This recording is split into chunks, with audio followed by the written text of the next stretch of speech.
So let's talk England selection for this upcoming Australia game, which I think is a big one for them. 3 losses now to New Zealand. They need to win this one against Australia. What's the best team they could put out? Plus, we've had the shock retirement of Joe Marler. We're going to talk about that and 2 new additions to the England squad. So plenty to talk about here as we get into the week. That's a massive weekend of rugby coming up. We've got on Friday, Ireland, New Zealand. Sunday, we've got Scotland, South Africa, among others. So plenty to get stuck into. I wanted to get this England one done, and I just finished it when the news of the 2 new players came in. So let's talk about those first. We've had Joe Marler make the statement in a little video with England saying he has now retired from internationals, which isn't surprising as in he's getting into the latter end of his career, but is surprising because he's in the middle of a November series. Why would you retire now? Well, I think there's a bit more to it. We obviously had the weird statement about the hacker, which, I mean, once he's retired, if he wants to discuss those sorts of things, absolutely fine. But when he was an active member of the squad, it's not helping the squad talking about and disparaging another country's traditions. It was just really strange. And I know he's a bit of a character, but it seemed out of character to me. I think he left the squad in this week for personal reasons, so there may be other stuff going on that we don't know. So going to give him the benefit of the doubt there, say well done Joe Marler, a real servant for rugby, and he has left. So now what? Obviously, now they've got a hole in their squad. Who are they going to call up? I was thinking maybe Beno Urbano's coming in, strong scrummager, good age, he's there, he's ready for Bath. Or they bring in a youngster, Manny O'Yogan of Northampton.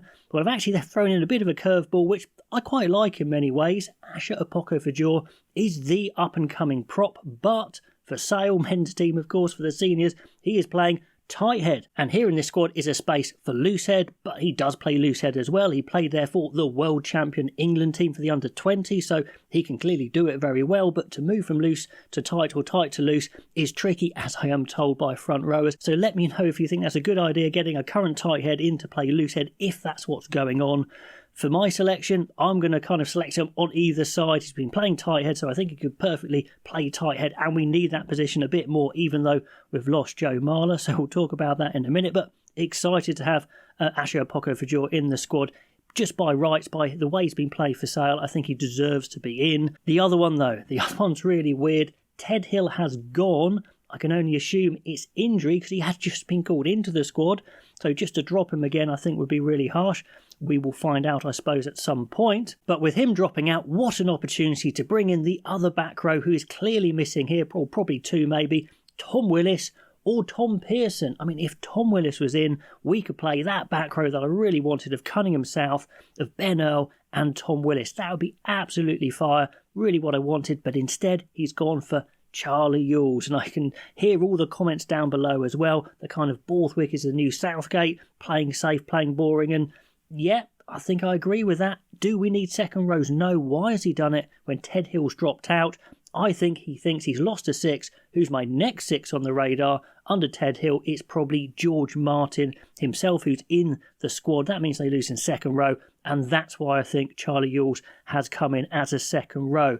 I think it's a bit conservative. I think they absolutely could have gone Tom Willis or Tom Pearson to give them some more attacking firepower, which is what they need. So I'm pretty disappointed with that one. Excited by Apoko-Fajor, and then a slap in the face with that one there, not having Tom Willis. Instead, it's Charlie Ewels. And are you going to beat South Africa with Charlie Ewels playing? Is he actually going to play? I just don't know. So a bit dispiriting. Anyway, let's get into selection. I'm going to get it all out there. This is the team I would play against Australia. I think we need some more attack. We were a bit slow, starting with the front row. They did well, didn't they? Genge and Stewart had a good scrummaging day. I did say in the preview show that's what I wanted from them, and they gave it to me. Maybe I should have scored them a bit higher. Genge had that one big error where he showed to layer the outside, and as a winger he was like, okay, fine, I'll score then. He should have just gone for the outside and got the cover to try and get the step if it happened. But anyway, that was his one big mistake. Apart from that, scrummaging, really good, along with Jamie George. Really, really solid. They were definitely 6 or 7 out of 10, all 3 of them. Very good stuff. So they're going to stay. On the bench, I would make a change. Now, Finn Baxter obviously had a poor scrummaging day, but he's going to learn from that because we need him to learn. I think he is the next big thing on the loose head.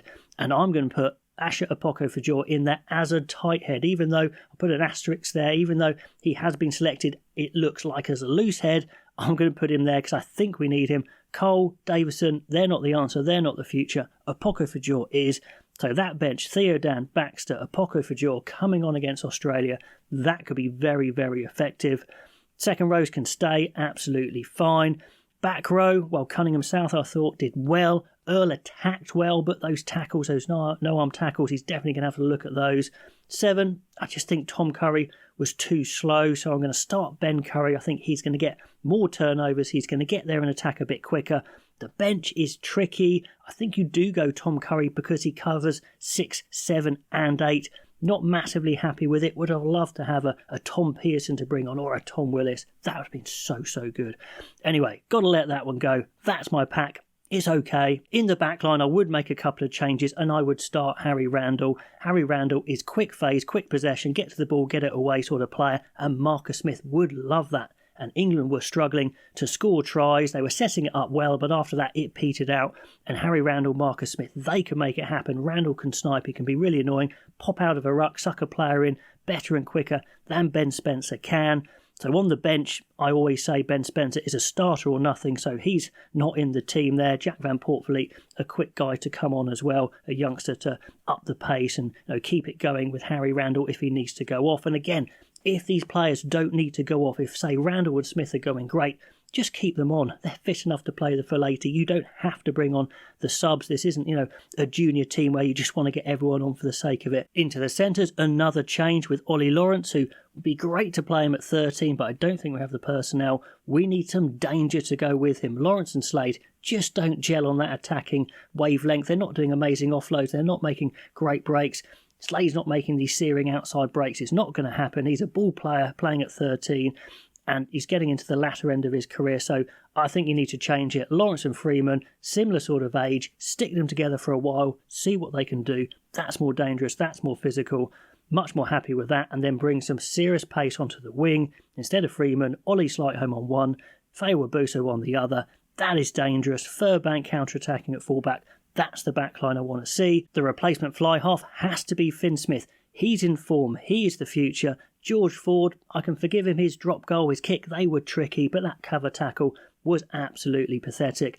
At a good club level, if a player did that, you just drop them really. If it was a decent team and they were playing for the first team, they sprinted across for a cover tackle and just stood up and grabbed instead of diving and trying to smash, scythe them down. You'd probably say rugby just isn't your sport. So that's a droppable offence for me. Who covers number 23? Well, I think Luke Northmore is a great answer there because he can play 12, 13 and the wing, and I think he's in great form, good age as well. That's my England team. I think that's a lot better than the team that faced New Zealand. I would really be excited to see it, score a lot of points, because I think that's what you need to do to beat the top sides. I think that team would beat Australia. Let me know what you think. Pop your team down below. Like, subscribe. That would be awesome. And if you want to win some England tickets, play my starting lineup, predict the England 15 or the Welsh, the Scottish or the Irish team, and then you can get in a draw for Six Nations tickets. All those details down below as well. Anyway, guys, let me know what you think. Subscribe, like, that would be amazing, and I'll catch you next time.